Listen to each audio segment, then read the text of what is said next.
مسئلہ تو بندے کا ہے، یہ راضی ہوتا ہی نہیں۔ یہ ہر وقت شکوے کرتا ہے، ہر وقت شکایات کرتا ہے، ہر وقت اس کا ذہن الجھا رہتا ہے، ہر وقت کوئی نہ کوئی نئی چیز کا مطالبہ کرتا ہے۔ نبی رحمت نور مجسم شفیع معظم صلی اللہ تعالی علیہ وسلم ارشاد فرماتے ہیں، تم نہ اللہ کے دیے ہوئے تھوڑے رزق سے راضی ہو جاؤ، وہ بھی تمہاری تھوڑی عبادت سے راضی ہو جائے۔ لیکن ہمارا حال یہ ہے کہ ہمیں سب کچھ چاہیے، اور نتیجے میں اگر کوئی خدمت کرنی پڑے، کوئی ڈیوٹی کرنی پڑے، کوئی کام کرنا پڑے تو اس کے لیے ہم تیار نہیں ہوتے۔ عزیز بھائیوں، سمجھیے گا، غور فرمائیے گا، توجہ کیجیے گا اس بات پر کہ ہمیں ہر حال میں اپنے رب سے راضی رہنا۔ آزمائش آ جاتی ہے، دکھ آ جاتے ہیں، محنت پوری کریں، جد و جہد پوری کریں، جو کام آپ کرنے جا رہے ہیں اس کے لیے جتنے ضروری اسباب ہیں وہ جمع سارے کریں، لیکن نتیجہ اللہ پہ چھوڑ دیں، رزلٹ اپنی مرضی کا نہ مانگیں۔ یہ عقیدہ توحید یہ ہے کہ نتیجہ جو رب ہمارے لیے نکالے وہ نتیجہ ہمیں قبول ہونا چاہیے۔ درویش نے ایک جملے میں بات ختم کر دی، وہ کہتے ہیں دکھ قبول محمد بخشا، بس راضی رہن پیارے۔ اگر پیارے راضی ہیں دکھ دینے میں تو پھر ہمیں یہ دکھ قبول ہے، اور کئی دفعہ قبول ہے۔ تو اپنی طبیعت کے اندر یہ مقام تسلیم و رضا لائیں، ہر وقت اپنے رب سے راضی رہیں۔ صحیح مسلم شریف میں حضرت عمر فاروق رضی اللہ تعالیٰ عنہ کا ایک جملہ بڑا خوبصورت ہے، اور حضور اس کو سن کے بڑے راضی ہوئے، صحیح مسلم میں موجود ہے۔ حضرت عمر نے ایک موقع پر جب سرور کائنات علیہ السلام کو تھوڑا ناراض دیکھا، حضور کے چہرے پر کچھ آثار ناراضگی دیکھے، تو جناب عمر نے ایک جملہ کہا تھا جو بڑا حسین ہے اور کتب احادیث میں چمکتا ہے۔ حضرت عمر نے وہ بات کہی تو حضور کی ناراضگی خوشی میں بدل گئی۔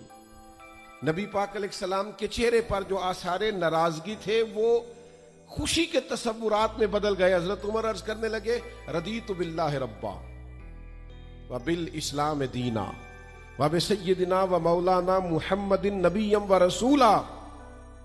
حضرت عمر نے حضور کو ناراض دیکھا تو کہنے لگے، یا رسول اللہ، ہم اللہ کے رب ہونے پہ راضی ہیں، اسلام کے دین ہونے پہ راضی ہیں، اور اللہ نے آپ کو ہمارا نبی اور رسول بنایا، ہم اس بات پر بڑے راضی ہیں۔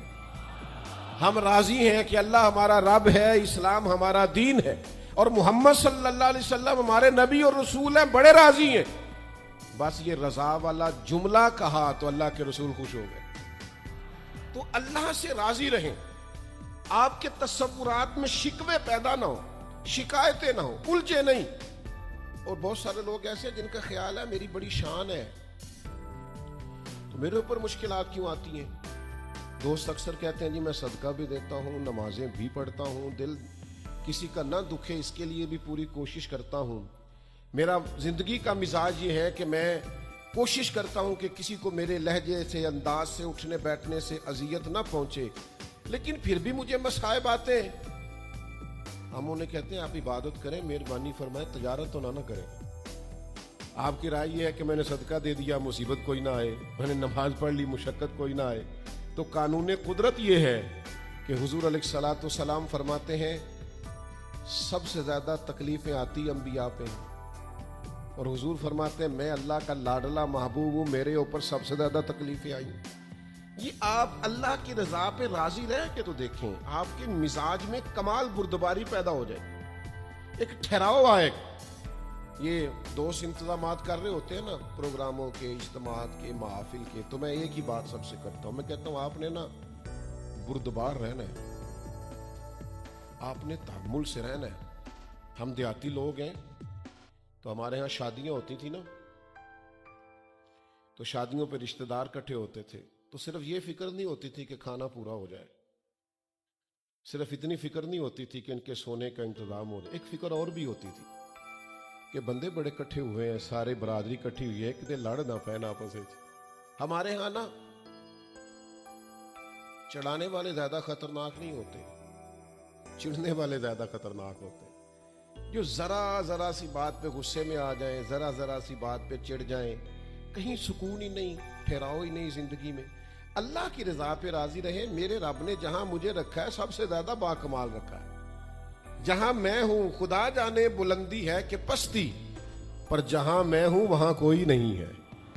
آپ اپنے رب کی رضا پہ راضی رہیں کہ میری جہاں ڈیوٹی ہے کیا ہی بات ہے. میری جہاں ڈیوٹی, حضرت صدیق اکبر کو امیر المومنین بنایا گیا, لیکن جناب بلال حبشی کے پاس مدینے والے محبوب کے مہمانوں کی ذمہ داریاں تھیں, مسجد نبوی کی کنجیاں تھیں.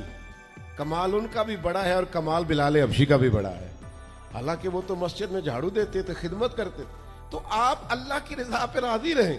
جہاں رب نے آپ کو رکھا ہے, جس مقام پہ رکھا ہے, وہاں آپ راضی رہیں. آپ کو اطمینان محسوس ہوگا, آپ سکون میں آ جائیں, دل میں ٹھنڈک محسوس کریں گے, پریشانیوں سے نکلیں گے. یہ حدیث دیکھیے امام غزالی نے لکھی ہے. نبی پاک صلی اللہ تعالی علیہ وسلم کے پاس نا صحابہ کی ایک جماعت آئی. انہوں نے عرض کی یا رسول اللہ صلی اللہ علیہ وسلم ہم ایماندار ہیں. تو حضور نے فرمایا تمہارے ایمان کی نشانی کیا ہے؟ تم صاحب ایمان ہو تو دلیل کیا ہے؟ انہوں نے عرض کی یا رسول اللہ, یہ ذرا دلیل سننا. عرض کرنے لگے یا رسول اللہ مصیبت آئے تو صبر کرتے ہیں, نعمت ملے تو شکر کرتے ہیں, اور یا رسول اللہ رب جو فیصلے کر دے ہم اس پر راضی رہتے ہیں. حضور فرمانے لگے کعبے کے رب کی قسم تو واقعی ایماندار لوگ ہو. اگر تم اللہ کے فیصلوں پہ راضی ہو, اگر تم نعمتوں پہ شاکر ہو, مصائب پر صابر ہو, تو تم واقعی مومن ہو. تو یہ یاد رکھیں اچھی طریقے سے کہ ہمیشہ اپنے آپ کو اپنے رب کے فیصلوں پہ راضی رکھیں. ہمیشہ کوشش کریں کہ مقدر سے شکوہ نہ کریں, تقدیر سے شکایت نہ کریں.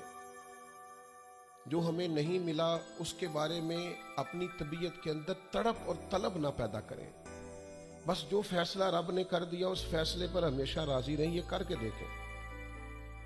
حضرت انس بن مالک رضی اللہ تعالیٰ عنہ فرماتے ہیں ایک پوری جماعت جنت میں جائے گی لوگوں کی. فرشتے ان سے پوچھیں گے کہ میاں حساب دے آئے ہو؟ تو وہ کہیں گے ہمیں تو کسی نے حساب پوچھا ہی نہیں. ان سے پوچھا جائے گا پل صراط دیکھی ہے؟ کہیں گے نہیں ہم نے تو نہیں دیکھی. ان سے پوچھا جائے گا کہ میزان عمل؟ تو انہوں نے کہا نہیں بالکل نہیں. تو کہا اچھا تم بڑے خاص لوگ ہو, دنیا میں کرتے کیا رہے ہو؟ تو کہیں گے کرتے کچھ بھی نہیں تھے, رب کے فیصلوں پہ راضی رہتے تھے. اور طبرانی میں ایک روایت ایسی بھی موجود ہے کہ حضور فرماتے ہیں رب کہتا ہے جس نے میرے فیصلوں پہ راضی نہیں رہنا وہ رب کوئی اور ڈھونڈ لے. اگر تم میرے فیصلے پہ راضی ہی نہیں ہو, او بھائی میں اپنے ادارے کا سربراہ ہوں, جو میرا فیصلہ نہیں مانے گا وہ نکلے گا ادارے سے.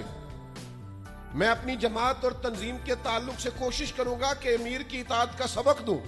اگر کوئی نظم و ضبط درست نہیں کرے گا, یہ ایک حال ہے یہاں کے جو مینجمنٹ کے کام ہے, معاملات ہیں, ایک سربراہ آپ نے بنایا ہوتا ہے. اب اس کی اگر بات نہیں مانے گا کوئی ورکر, کوئی کام کرنے والا, تو یقیناً وہ کہیں گے کہ میاں آپ بات نہیں مان رہے, تمہارا نظم و ضبط خراب ہوتا ہے. لہذا اگر آپ نے ہمارے نظم کے اندر نہیں رہنا تو آپ نکل جائیں. تو اللہ کے فیصلوں کو جو لوگ تسلیم نہیں کرتے, اللہ کے فیصلوں کو جو لوگ تسلیم نہیں کرتے, یقیناً وہ کمزور ہو جاتے ہیں. آج بڑے لوگ ہیں جو وظیفے پوچھتے ہیں اللہ کیسے راضی ہوگا, بتاؤ وظیفہ آپ کو. امام غزالی لکھتے ہیں کہ حضرت موسیٰ کلیم علیہ السلام نے اللہ کے حضور عرض کیا مالک میری قوم پوچھتی ہے تو کیسے راضی ہوگا, ہم تجھے راضی کرنا چاہتے ہیں تو کیسے راضی ہوگا. تو حضرت موسیٰ علیہ السلام سے رب کریم نے فرمایا ان سے جا کے کہہ دو کہ مجھ سے راضی ہو جائے, میں بھی ان سے راضی ہو جاؤں. یہ اپنے رب سے راضی رہیں, جو رب ان کے لیے فیصلہ کرے. وہ حضرت سفیان ثوری دعا مانگ رہے تھے نا, یا اللہ راضی ہو جا, یا اللہ راضی ہو جا, یا اللہ راضی ہو جا. تو حضرت رابعہ بصریہ رحمۃ اللہ علیہا بھی پردے کے پیچھے بیٹھی تھیں. تو جب انہوں نے بہت زیادہ اس دعا پر اصرار کیا نا, یا اللہ راضی ہو جا, تو پردے کے پیچھے سے بول پڑی, کہنے لگی سفیان اب کچھ اور نہ مانگے, اللہ سے آگے نہ چلے.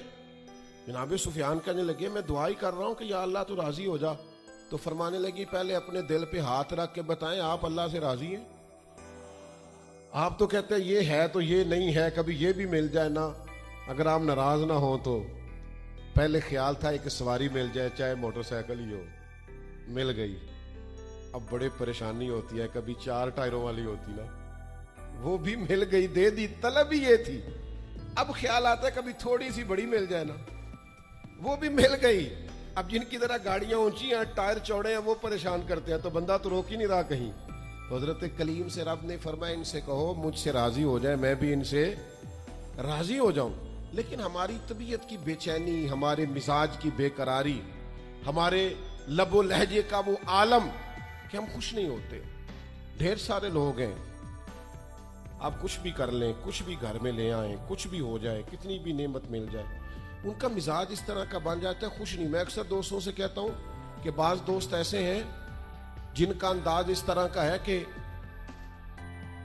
ان کو کوئی بھی نعمت مل جائے تو ان کی طبیعت سکون پذیر نہیں ہوتی. حضرت عبداللہ ابن عمر رضی اللہ تعالیٰ عنہ صحابہ میں سے بڑے صالح آدمی ہیں، نیک آدمی ہیں، حضرت عمر کے صاحبزادے ہیں، اور اللہ کے حبیب علیہ السلام نے فرمایا یہ بڑے نیک ہیں. تو سیدنا عبداللہ ابن عمر رضی اللہ تعالیٰ عنہ کے نا ایک صاحبزادے بیمار تھے. یہ جو بچے بیمار